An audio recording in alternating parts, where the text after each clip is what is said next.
할 수 있도록 축복하여 주시옵소서. 예수님의 이름으로 기도하옵나이다. 아멘. 저는 오늘 설교 몇 분 해야 되냐고 물어봤거든요. 그랬더니 25분 하랍니다. 25분을 하라고 하는데요. 현지에서는 짧은 게 40분, 50분입니다. 그리고 공부를 길게 하면 아침 8시부터 새벽 4시까지 합니다. 안 믿어지시죠? 사실입니다. 제가 지금은 말이 조금 천천히 하지만 제가 굉장히 많이 빠른 사람이거든요. 근데 40분, 50분 정도의 분량 설교를 준비해 왔습니다. 근데 25분이래요. 그러니까 굉장히 빠를 것 같죠? 중간에 딴 생각을 하시면 아마 놓칠 것 같습니다. 저와 여러분들에게 하나님의 은혜가 임하길 바라고요. 하나님의 거룩한 도구로 새로워지는 복된 시간 되시기를 주님의 이름으로 축원을 드립니다. 우리 다시 한번 인사하시죠. 당신은 보배롭고 존귀하고 사랑스러운 분입니다. 서로 인사 한번 하시죠.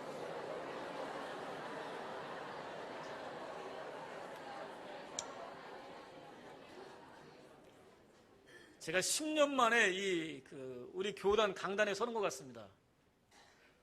제가 순봉 원당교회에 있을 때 목사님하고 같이 있었거든요. 그때 한번 강단에 쓴 다음에 10년 만입니다. 저는 자비랑 선교사로 나가 있고, 그러다 보니까 이제 오라는 데도 없고요. 또 갈만한 데도 다시 들어왔습니다. 근데 이번에 목사님 불러주셨거든요. 하나님이 함께 하셔서, 저와 여러분들에게 크신 은혜가 있기를 바랍니다. 본문을 중심으로 어떤 도구입니까? 이런 제목으로 같이 말씀을 나누겠습니다. 성경에는 하나님께서 쓰신 사람들로 가득 차 있습니다. 정말로 많은 사람들을 하나님이 쓰셨다고 하는 거죠. 그런데 로버트 맥체인이라고 하는 사람은 하나님께 쓰임받기 위해서는 몇 가지 조건을 갖춰야 된다 이렇게 말을 합니다. 그는 소유에 대한 지나친 욕심을 버려라 이렇게 말합니다. 너무 많은 것을 가지려고 하다 보면 하나님을 잊게 되고, 그러므로 하나님께 쓰임받는 그런 자리에서 벗어나게 된다 이렇게 말하고 있습니다. 또 칭찬 듣기를 좋아하지 말라고 말합니다. 칭찬은 고래도 춤추게 하는 것이라고 말하죠. 그죠? 칭찬이 정말로 좋은 것입니다. 그러나 지나친 칭찬은 사람을 교만하게 합니다. 자신을 돌아보지 못하게 합니다. 자신이 얼마나 부족한 존재인지 깨닫지 못하게 합니다. 잊어버리게 만듭니다. 욥기를 공부하다 보면 인간의 존재라고 하는 것이 얼마나 작은지 모릅니다. 정말로 작고 또 작은 존재가 인간이라고 하는 것이죠. 그 때문에 너무 칭찬 듣기를 좋아하지 말라 이렇게 말합니다. 또 그런 말합니다. 쾌락을 사랑하지 말고 경건을 추구하라 이렇게 말합니다. 쾌락은 끝이 없습니다. 족함도 없습니다. 한번 빠지면 쉽게 헤어나지 못할 그런 늪과 같은 것이 바로 쾌락입니다. 쾌락을 통해서 얻을 수 있는 즐거움이 조금 있다고 한다면 경건을 통해서 얻을 수 있는 즐거움은 한이 없습니다. 그러므로 쾌락보다는 하나님 앞에서의 경건을 추구하라고 그는 얘기하고 있는 것입니다. 그는 또 음식을 탐하지 말고 하나님의 말씀을 가까이 하라고 말합니다. 영혼의 양식인 말씀이 육신을 위한 양식보다 훨씬 중요하니까 영적인 양식인 하나님의 말씀을 먹는 일에 열심을 내라고 그는 말하고 있다고 하는 것이죠. 그리고 이렇게 준비된 사람이 하나님께 쓰임받을 수 있다고 하는 맥체인의 주장은 어느 정도 설득력이 있습니다. 충분히 공감할 만합니다. 그러나 가만히 생각해보면 이 로버트 맥체인의 말이 그럴듯하고 설득력도 있지만 다분히 인위적인 요소가 있다 이렇게 말할 수 있습니다. 왜냐하면 하나님께서 사람을 사용하시는 방법은 경우에 따라 다 다르기 때문입니다. 하나님은 우리가 생각하는 그런 방법으로만 사람을 쓰시는 분이 아니에요. 하나님이 사람을 쓰시는 방법은 천편일률적이지 않습니다. 언제나 똑같은 방법으로 당신의 사람을 쓰시는 것은 아닙니다. 사람이 갖춘 조건이나 환경보다 그가 당신의 뜻을 얼마나 이룰 수 있는지의 여부에 따라서 하나님은 쓰시는 분이기 때문입니다. 당신의 뜻을 이룰 수 있다고 판단되면 그가 누구든 상관없이, 당신의 뜻을 이룰 수 있는 사람이라고 판단되시면 그가 누구든 상관없이, 남녀노소에 상관없이, 빈부귀천에 상관없이, 심지어 우리들이 가장 소중하게 여기는 믿음조차도, 믿음의 여부까지도 떠나서 모두 사용하시기 때문입니다. 하나님께서는 우리의 생각을 떠나신 분이에요.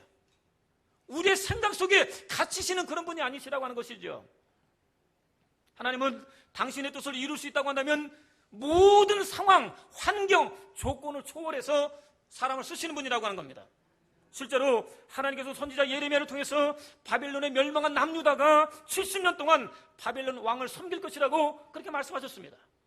하나님을 떠난 남유다가 멸망할 것이고, 멸망한 남유다는 반드시 바벨론의 왕을 70년 동안 섬길 것이라고 예레미야를 통해서 하나님이 예언하셨습니다. 그리고 또 말씀하십니다. 바벨론에서 70년이 차면 내가 너희를 권고하고 나의 선한 말을 너희에게 실행하여 너희를 이곳으로 독이 돌아오게 하리라, 이렇게 말씀하십니다.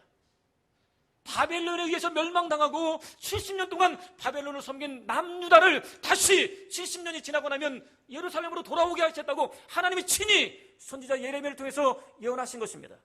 그런데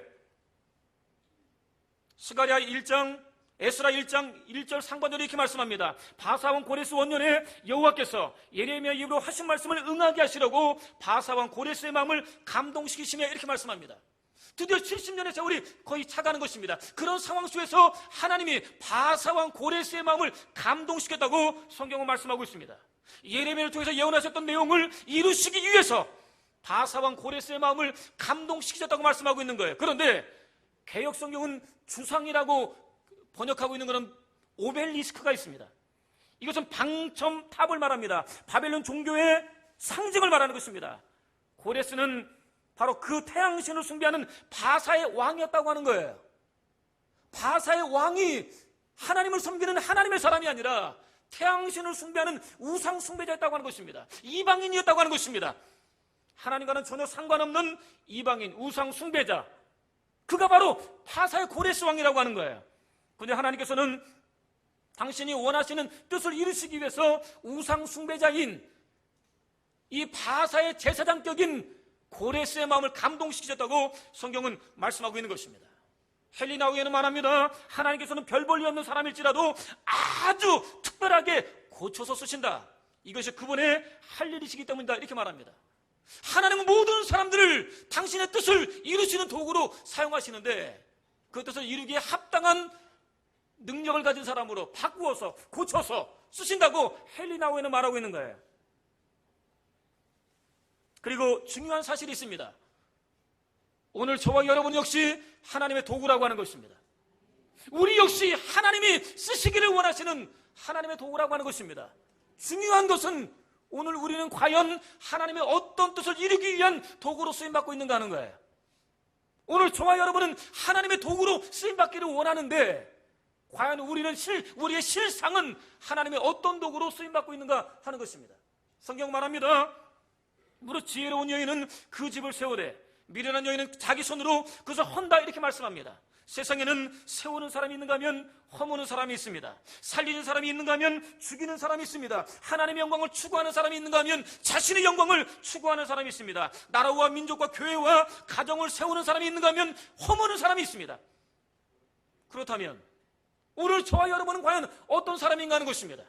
나라와 민족을, 교회를 세우는 사람입니까? 아니면 허무는 사람입니까? 하나님의 허락하신 소중한 가정을 세우는 사람입니까? 허무는 사람입니까? 예수 그리스도께서 피값으로 세우신 이 교회를 세우는 사람입니까? 허무는 사람입니까? 자신의 영혼을 세우는 사람입니까? 아니면 허무는 사람입니까? 오늘 저와 여러분은 과연 어떤 사람인가 하는 거예요. 오늘 우리가 함께 읽은 본문에는 예수 그리스도의 십자가의 죽음과 관련해서 하나님의 도구로 쓰임받은 두 종류의 사람들이 소개되고 있습니다. 예수께서 죄와 허물로 죽을 수밖에 없는 저와 여러분을 구원하시기 위해서 생명을 버리신다는 준비일입니다. 예비일입니다. 안식을 준비하는 금요일이라고 하는 것입니다. 자, 31절로 33절은 이렇게 말씀합니다. 제가 가진 성경이 다른 것 같아요. 그죠? 개역 개정이죠? 저는 개역을 쓰고 있습니다. 제 성경을 제가 읽겠습니다. 이날은 예비일이라 유대인들은 안식일이 큰 날이므로 그 안식일에 시체를 십자가에 두지 아니하려 하여 빌라도에게 그들의 다리를 꺾고 시체를 치워달라 하니 군병들이 가서 예수와 함께 못 박힌 첫째 사람과 또 그 다른 사람의 다리를 꺾고 예수께 이르러는 이미 죽은 것을 보고 다리를 꺾지 아니하고 로마 정부는 십자가에 달린 사람들을 죽을 때까지 십자가에 매달아 두었습니다. 십자가에 달린 사람들은 바로 죽지 않았다는 거예요. 로마 정부는 일부러 의도적으로 십자가에 달린 사람들을 바로 죽이지 않았습니다. 매달아 둔 채 새들의 밥이 되게 만들었습니다. 그것을 본 사람들로 하여금 죄를 짓는 것이 얼마나 두렵고 끔찍한 결과를 불러오는 것인지 경각심을 불러일으키기 위해서 그렇게 한 것입니다. 그런데 모세의 율법은 이렇게 말합니다. 하나님께서 허락하신 땅을 거룩하게 지키기 위해서는 십자가에 달려 죽은 시체를 당일에 끌어내려 장사 지내라 이렇게 명령하고 있습니다. 하나님이 허락하신 땅을 거룩하게 하기 위해서는 십자가에 달려 죽은 시체를 그 당일에 끌어내리라는 거예요. 더군다나 예수께서 십자가에 못 박히신 날은 해가 떨어지기만 하면 안식일이 시작되는 준비일입니다. 그것도 유대인들이 가장 큰 명절로 여기는 유월절 절기가 시작되는 안식일입니다. 종교 지도자들은 당연히 그것을 알고 있었습니다. 더군다나 십자가에 매달린 죄인들은, 예수님을 비롯해서 십자가에 달린 죄인들은 언제 죽을지 모르는 그런 상황입니다. 그런데 그렇게 매달아둔 채 가장 큰 명절인 유월절을 시작할 수가 없어요. 그래서 그들은 고민에 빠졌습니다. 어떻게 할 것인가 고민하던 그들은 결국 빌라도 총독을 찾아가서 죄인들을 빨리 죽일 수 있도록 다리를 꺾어달라고 요구합니다. 당시 십자가에 달린 죄인들의 발 밑에는 발판이 마련되어 있었습니다. 여러분, 십자가에 달린 예수님을 보게 되면 무릎이 약간 꺾여 있지 않습니까? 꺾여 있는 이유는 그 밑에 발판이 있기 때문에 그렇습니다. 로마 사람들은 이 발판을 이 죄인들이 딛고 견딜 수 있게 만든 거예요. 만약에 이 발판이 없어진다고 하면 이 몸이 그 하중 때문에 밑으로 처지게 됩니다. 처지는 순간 이 압력이 가슴으로 밀려오는 거예요. 그러면 순식간에 죄인들은 죽어버립니다. 그것을 방지하기 위해서, 사람들에게 경각심을 심어주기 위해서 발판을 마련했다고 하는 것이죠.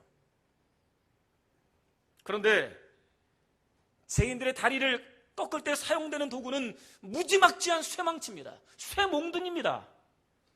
그리고 그것들로 내리칠 때 받게 되는 충격은 정말로 큰 것입니다.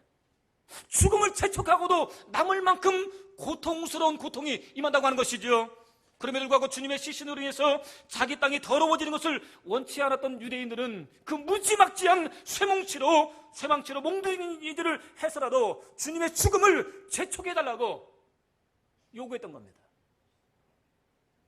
얼마나 극악한 사람들인지 생각해 보십시오.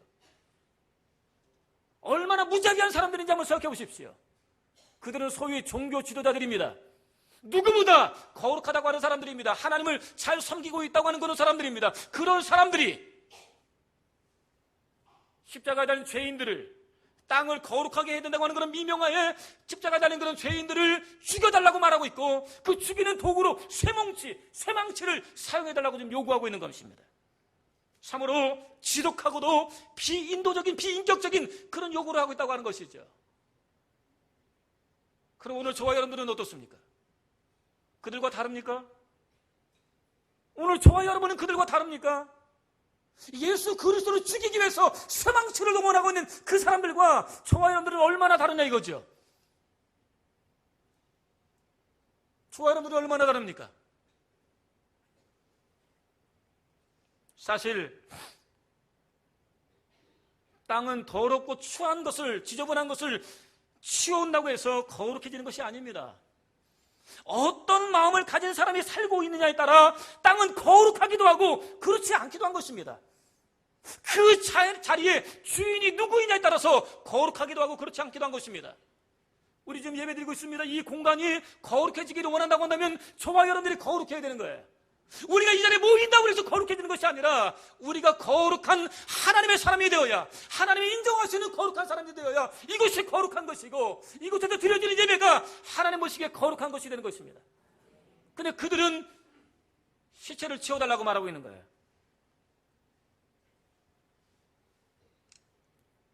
그들은 이제까지 하나님의 뜻을 떠나 있었습니다. 그때까지 누리고 있던 기득권을 유지하기 위해서 수단 방법을 가리지 않는 사람들이었습니다. 자신들이 원하는 것을 이루기 위해서 평소에는 서로 상종하는 것조차 꺼려하던 사람들끼리 하나가 되었습니다. 자칭 가장 거룩하다는 바리새인들과 가장 거룩한 종교 집단 사두개인들과 가장 세속적인 정치 집단 헤롯 땅이 하나가 된 것입니다.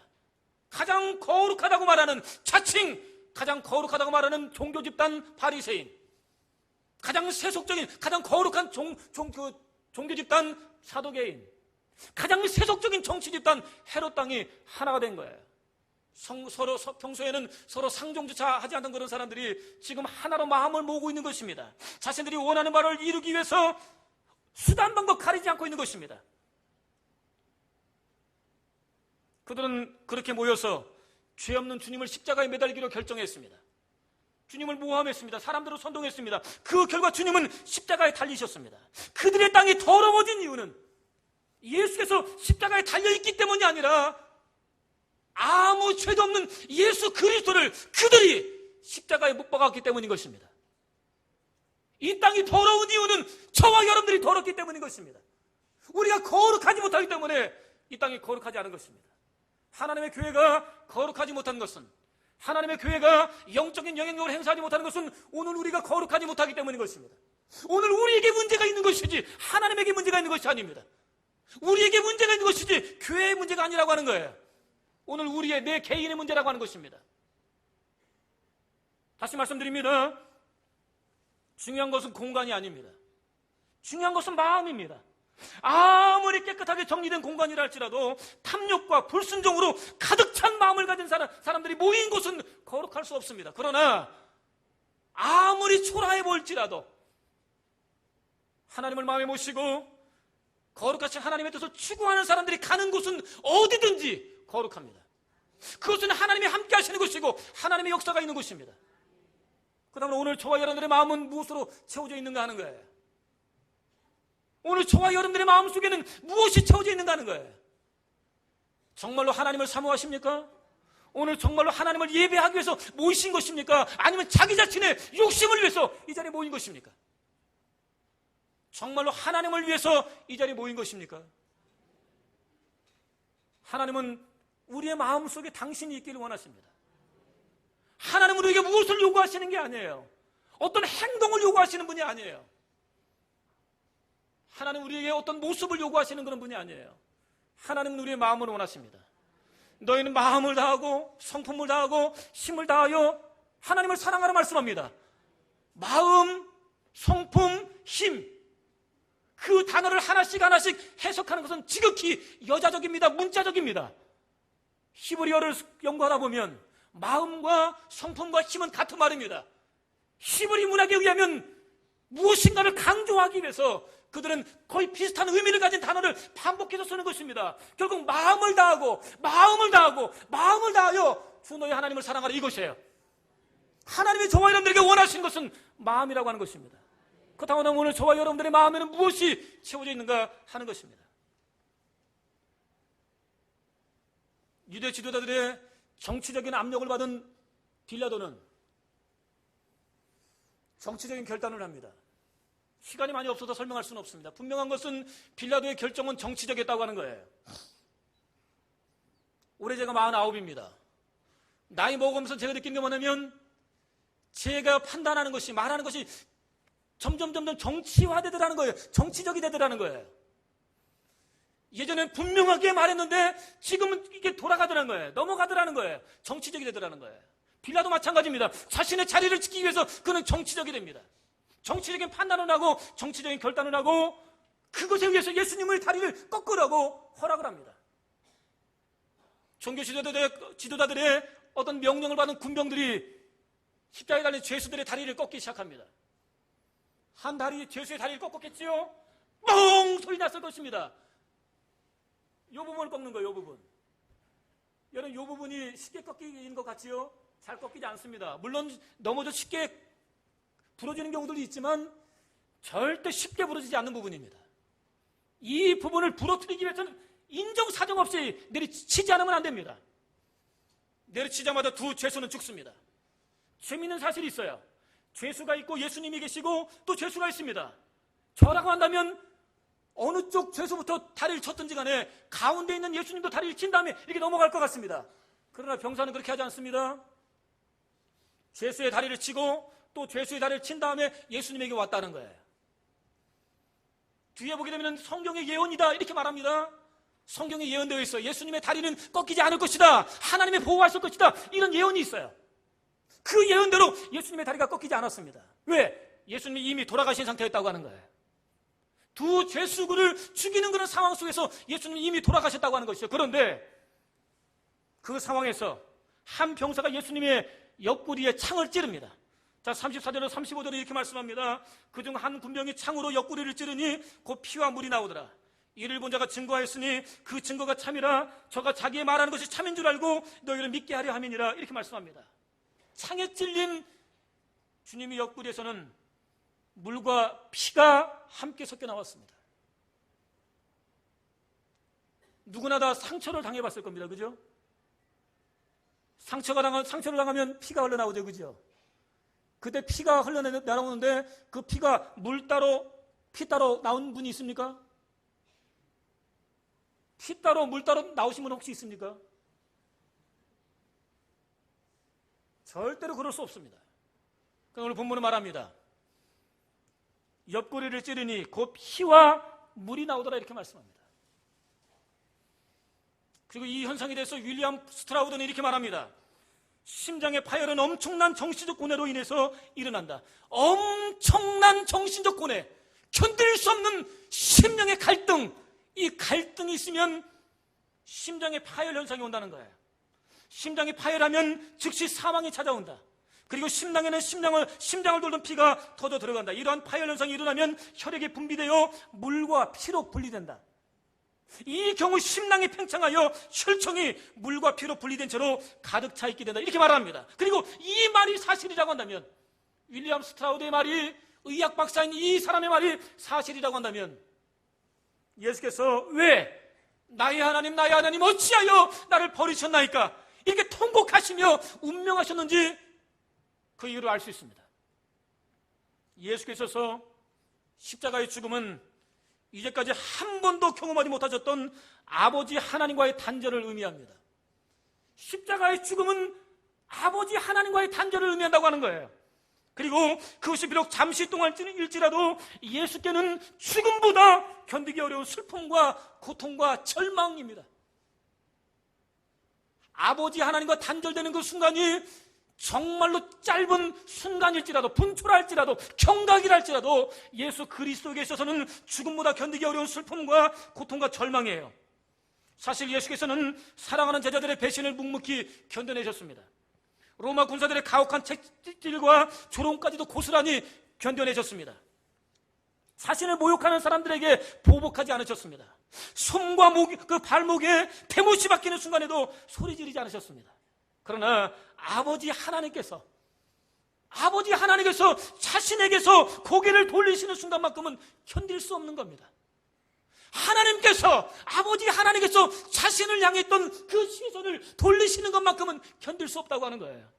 영원전부터 하나이셨던 삼위일체 하나님과 처참하게 둘로 갈라지는 것만큼은 견딜 수 없는 그런 고통이라고 하는 것입니다. 그러나 그 고통을 피하신다면 저와 여러분들을 구원하시려는 아버지 하나님의 뜻을 이룰 수 없습니다. 예수께서 이제까지 살아오신 삶은 저와 여러분들을 구원하기 위한 그런 삶이었습니다. 만약에 이것이 고통스럽다고 해서, 이것이 절망적이라고 해서, 심령이 너무도 큰 아픔이라고 해서 거역하신다고 한다면, 거절하신다고 한다면, 피하신다고 한다면 인류 구원을 향한 아버지 하나님의 뜻은 물거품이 되고 마는 거예요. 그래서 주님은 인류 구원을 위해서 자신이 고통을 당하기로 결정하셨습니다. 아버지 하나님과의 단절을 당하기로 결정하셨습니다. 그 순간 거룩하신 주님의 마음이 산산끼니 깨졌습니다. 찢어졌습니다. 바싹 마른 주님의 입술을 타고 나의 하나님 어찌하여 나를 버리시나이까 이런 외침이 절규가 터져나왔습니다. 바로 그때 주님의 심장이 터졌습니다. 물과 피가 분리되었습니다. 그렇게 분리된 물과 피가 심장에 모이기 시작했습니다. 그리고 주님의 옆구리를 관통한 병사의 창이 심장에 꽂히는 순간 그 물과 피가 쏟아져 내리기 시작한 것입니다. 그래서 사도 요한은 말합니다. 이는 물과 피로 임하신 자니 곧 예수 그리스도라. 물로만 아니요 물과 피로 임하셨고 이렇게 말씀합니다. 예수 그리스도는 피만 흘리신 분이 아니라 물까지 흘리신 분이라고 하는 거예요. 우리 안에 있는 그 물까지도 흘리신 분이 예수 그리스도라고 하는 것입니다. 하나님이신 예수 그리스도께서 친히 티끌보다 못한 저와 여러분들을 구원하시기 위해서 아버지 하나님과의 단절을 결정하신 것입니다. 자신의 모든 것을 내어놓으신 것입니다. 그러고 나면 오늘 저와 여러분은 바로 이 예수 그리스도를 위해서 무엇을 내놓을 수 있습니까? 아버지 하나님과의 단절을 받아들이시고 심장이 터질 만큼의 고통을 감수하시면서까지 저와 여러분들을 사랑하시고 구원하시려고 했던 바로 그 예수 그리스도를 위해서 내놓을 수 있는 것이 과연 무엇입니까? 오늘 무엇을 내놓을 수 있습니까? 예수 그리스도의 죽음은 정확히 성경적입니다. 이 부분은 넘어가겠습니다. 그러나 한 가지 기억해야 할 사실이 있습니다.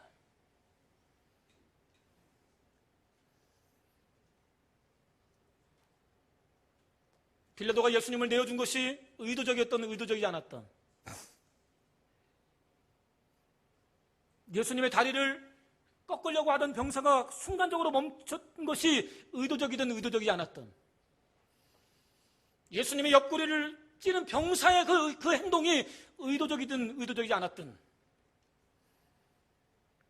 주님께서 십자가에 죽으시는 과정에서 그들은 하나님의 악한 도구로 쓰임받았다고 하는 것입니다. 그들이 의도했다고 말할 수 없어요. 성경에 찾을 수 없어요. 그러나 뒤에 가면 조금은 발견할 수는 있습니다.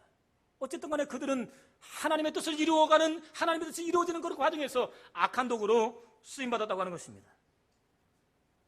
1.1획도 틀림없이 이루어지는 하나님의 약속의 말씀을 이루는 도구로 그들은 쓰임받았다고 하는 거예요. 그러면 그들은 왜 그랬을까요? 왜 그렇게 악한 도구로 쓰임받을 수밖에 없었을까요? 그들 스스로 그것을 선택했기 때문입니다. 겟세마네 동산에서 마지막 기도를 마치신 예수께서는 당신을 잡으러 오는 무리들과 마주칠 수 있는 장소까지 걸어 내려가셨습니다. 가룟 유다가 예수님을 찾았다고 생각하고 오해하지 마십시오. 예수께서 그들을 찾아 내려오신 것입니다. 예수께서 그들을 만나러 내려가신 것입니다. 예수께서 스스로 잡히신 것입니다. 그들을 만난 예수께서 그들에게 물어보십니다. 누구를 찾느냐? 물으십니다. 그들이 말합니다. 나사렛 예수를 찾는다 대답합니다. 바로 그때 예수께서 내가 바로 너희가 찾는 나사렛 예수다 이렇게 말씀하십니다. 바로 그 상황에 대해서 사도 요한은 이렇게 말합니다. 예수께서 저희에게 내려오라 하실 때에 저희가 물러가서 땅에 엎드러지는지라 이렇게 말합니다. 다시 말씀드립니다. 예수께서 스스로 잡히신 것입니다. 누구를 찾느냐고 물어보셨습니다. 내가 너희가 찾는 나사렛 예수다 이렇게 말씀하셨습니다. 바로 그 순간 그들이 땅에 엎드러졌습니다. 헬라어 엎드러졌다고 하는 이 말의 의미는 그냥 주저앉은 게 아닙니다. 앞으로 꼬꾸라진 거예요. 맥없이 꼬꾸라진 것입니다. 전혀 어떤 방어책 없이 앞으로 꼬꾸라진 것을 말하는 거예요. 왜 그들은 그렇게 넘어졌을까요? 하나님의 역사가 있는 곳에 그런 일들이 있습니다. 하나님이 역사하시는 곳에, 하나님의 영광이 임하는 곳에 그런 일들이 있습니다. 예수께서 당신의 하나님이심을 그 순간에 보이신 것이에요. 그리고 그것은 그 자리에 있던 가룟 유다에게는 마지막으로 돌아설 수 있는 기회였습니다. 사랑하는 성도 여러분, 기억하십시오. 요한복음을 연구하다 보면 예수께서 가룟 유다를 얼마나 사랑하셨는지 알 수 있습니다. 그리고 바로 이 순간이 가룟 유다에게 주어진 마지막 기회였습니다. 당연히 주님을 잡으러 온 사람들에게도 기회이기는 마찬가지였습니다. 그러나 안타깝게도 그 자리에 있던 사람들 가운데 누구도 주님에게 돌아서지 않았습니다. 정말로 많은 사람들이 예수님을 잡으러 왔습니다. 그들에게 예수께서는 당신이 하나님이심을 드러냈습니다. 당신 가운데 충만하신 하나님으로서의 영광을 드러내셨습니다. 그러나 그 자리에 어느 누구도 예수께 돌아오지 않았다고 하는 거예요. 오히려 그들은 주님을 잡아서 대제사장 가야바에게 끌고 갔습니다. 왜 그랬겠습니까? 예수께서 하나님이시라고 하는 사실이 다가옵니다. 마음에 느껴집니다. 그러나 현실적으로 예수께서 그들에게 도움을 줄 만한 것은 아무것도 없습니다. 현실적으로 그들이 주님에게서 받을 것은 아무것도 없습니다. 주님은 이제 죄인으로 잡히는 거예요. 얼마 있으면 십자가에 달려 돌아가실 거란 말이죠. 그러나 가야바는 그 당시에 실질적인 지도자입니다. 영향력 있는 사람들입니다. 그들의 후구지책을 해결해 줄 수 있는 사람들입니다.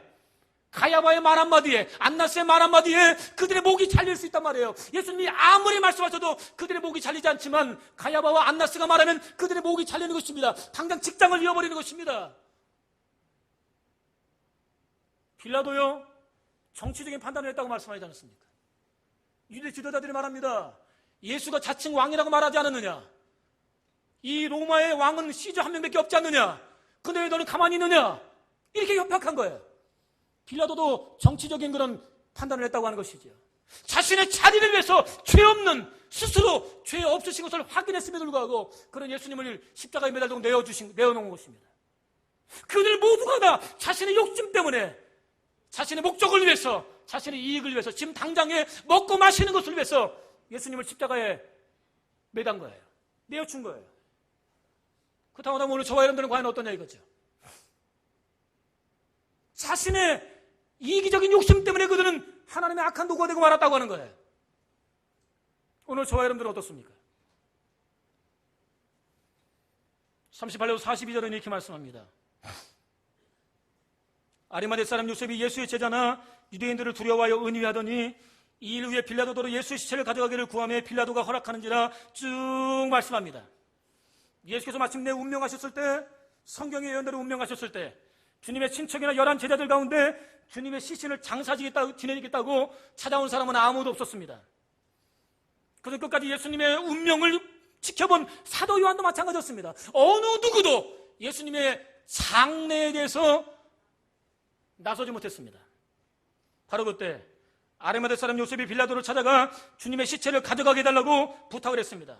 그리고 마태는 그 아리마대 요셉을 이렇게 소개합니다. 그도 예수의 제자라. 마가는 이렇게 고백합니다. 소개합니다. 아리마대 사람 요셉이 와서 당돌이 빌라도에게 들어가 예수의 시체를 달라 하니 이 사람은 존귀한 공회원이요 하나님의 나라를 기다리는 자라. 이렇게 말합니다. 누가는 말합니다. 공회의원으로 선하고 의로운 요셉이라는 사람이 있으니 저희의 결의와 행사에 가타하지 아니한 자라. 그는 유대인의 동네 아리마대 사람이요 하나님의 나라를 기다리는 자라. 이렇게 말합니다. 그는 예루살렘 서북쪽 아리마대 사람입니다. 유대 사회에서 최고 의결기관인 산헤드린 공회의원입니다. 유대인들에게 존경받는 사람입니다. 비록 지방에 거주했지만 예루살렘 근처에 자신의 무덤을 가질 만큼 부자였습니다. 주님의 무덤이 악인과 함께 되었으며 그 묘실이 부자와 함께 되었도다라고 하는 하나님의 예언을 이룰 수 있을 만큼 부자였습니다. 그런데 그는 주님을 죽이려는 산헤드린 결의에 동의하지 않았습니다. 공개적으로 주님을 쫓지는 않았지만 하나님의 나라를 기다리고 있었습니다. 그렇기 때문에 그는 이미 마음으로 주님의 제자였습니다. 그런데 마태복음 27장 58절은 이렇게 말씀합니다. 빌라도에게 가서 예수의 시체를 달라 하니 이렇게 말씀합니다. 여기서 가서라고 하는 말이 있습니다. 미처 생각할 겨를도 없이 달려갔음을 말하는 것입니다. 그가 어떤 일을 하고 있었는지는 모릅니다. 그러나 그에게 예수께서 십자가에 달려 죽으셨다고 하는 것은 소식이 들려왔습니다. 그 소식을 듣는 순간 그는 모든 것을 내려놓았습니다. 아무것도 생각하지 않았습니다. 달려갔습니다. 예수님의 시체에 있는 곳으로 향해 달려갔습니다. 또 마가복음 15장 43절은 당돌이 빌라도를 찾아갔다고 말합니다. 당돌이 극한 상황에서 위험을 무릅쓰다 감정적인 면에서 용기를 내다 그런 뜻입니다. 이는 그가 자신의 지위와 명예와 치명적인 손상을 두려워하지 않고 자신의 모든 것을 걸고 예수님의 장례를 치르기 위해서 달려갔음을 의미하는 것입니다. 그 유대 사회에서 어느 것 하나 부럽지 않은 모든 조건을 가졌던 사람이 아리마대 요셉이라고 하는 것입니다. 그 요셉이 그 모든 것을 걸고 예수님의 장례를 치르기 위해서 빌라도를 향해 달려갔다고 성경 말하고 있는 거예요. 거기에 또 하나 니고데모가 끼어듭니다. 똑같은 사람이죠. 어떤 사람은 자신의 욕심을 추구하기 위해서, 자신의 먹고 사는 문제를 해결하기 위해서, 자신의 자리를 지키기 위해서 예수님을 팔았지만, 내놓았지만 그들은 자신들의 평생 어렵게 모아놓은 모든 것들을 걸고 예수님의 장례를 치르기 위해서 달려나갔던 것입니다. 그 다음 오늘 저와 여러분들은 어떠냐 이거죠. 오늘 저와 여러분들에게 부족한 것은 무엇이겠습니까? 오늘 하나님의 사람이라고 하는 저와 여러분들에게 부족한 것은 과연 무엇이겠습니까? 돈이 부족하십니까? 건강이 부족하십니까? 환경이 부족합니까? 아닙니다. 하나님이 부족합니다. 우리 마음 중심에 하나님이 계시지 않는 거예요. 하나님이 우리의 주인으로 와 계시지 않는 거예요. 우리가 생각하는 것과 말하는 것과 행동하는 것의 주인이 하나님이 아니신 거예요. 솔직히 한번 얘기해 보자고요. 은혜 받고 나면 문제가 문제입니까? 하나님으로 충만하고 나면 문제가 문제로 다가옵니까? 아무리 산 같은 문제를 할지라도 하나님으로 충만하고 나면 아무것도 아니에요. 얼마든지 이길 수 있을 것 같아요. 오늘 우리에게 중요한 것은 하나님으로 충만한 것입니다. 하나님의 성령으로 충만함을 입는 것, 이것이 오늘 우리에게 중요한 일이라고 하는 것이에요. 바로 그때 하나님께서는 우리에게 당신의 능력을 부어주십니다. 환경을 열어주십니다. 사람을 붙여주십니다. 문제를 이길 수 있는 힘을 주시는 거예요. 아무리 어렵고 힘든 그런 상황과 환경이라 할지라도, 사람이라 할지라도 넘을 수 있는 능력을 허락해 주시는 거예요. 오늘 저와 여러분들의 마음에 충만한 것은 과연 무엇입니까? 말씀의 결론을 맺습니다. 이재철 목사는 내게 있는 것이라고 하는 책을 통해서 인간이 마음의 중심을 어디에 두고 사느냐 하는 것은 필연이 아니라 선택사항이다, 이렇게 말했습니다. 마음을 어디에 두고 사느냐, 이것은 필연이 아니라는 거예요. 선택사항이라는 거예요. 우리의 마음이 어디에 갔느냐, 이것은 어쩔 수 없는 일이 아니라 우리가 선택했기 때문에 이 자리에 가 있다는 거예요. 그것을 안다라고 하는 동사로 설명을 합니다. 안다. 세계에서 가장 정확한 문법을 가지고 있다는 프랑스어에 의하면 안다는 대명동사입니다. 그냥 안다라고 하는 그런 긍정적인 것보다는 자신을 앉힌다고 하는 수동적인 그런 의미가 있습니다. 그래서 나는 책을 보기 위해서 책상에 앉았다, 이 말의 프랑스식 표현은 나는 책을 보기 위해서 나 자신을 책상에 앉혔다가 됩니다. 바로 그 시간에 책을 읽는 것보다 더 중요한 일들이 많이 있음에도 불구하고 그 모든 일을 포기하고 책상에 앉은 것은 나 스스로라고 하는 거예요. 오늘 이 자리에 여러분들이 와 있습니다. 그죠? 중요한 일 없습니까? 많잖아요. 그죠? 그럼에도 불구하고 여러분 이 자리에 와 있어요. 여러분 자신을 이 자리에 앉힌 거예요. 앉혔기 때문에 앉아있고 하나님을 예비하는 그런 과정에 참여하고 있는 것이라고 하는 것입니다. 인생은 선택의 연속으로 이루어져 있습니다. 무엇을 선택하느냐에 따라 인생은 전혀 다른 색깔과 모양을 갖게 되어 있고 전혀 다른 내용으로 채워지게 되어 있습니다. 노아는 하나님의 명령에 순종하는 것을 선택했습니다. 다른 사람들은 그런 노아를 비웃는 것을 선택을 했습니다. 그 결과 노아와 그의 가족은 살았고 하나님과 그를 비웃던 세상 모든 사람들은 죽고 말았습니다. 그렇다면 오늘 저와 여러분들은 무엇을 선택하시겠습니까? 한 가지만 말씀드리죠.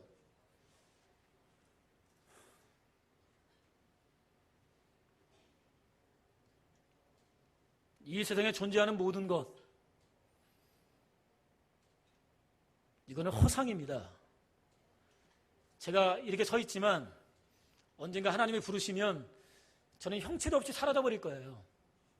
그래서 저는 영원히 믿지 못할 존재입니다. 허상입니다. 물질 있다가도 없고 없다가도 있는 게 물질이에요. 건강하다가도 또 금방 건강이 나빠지기도 하고 그렇습니다.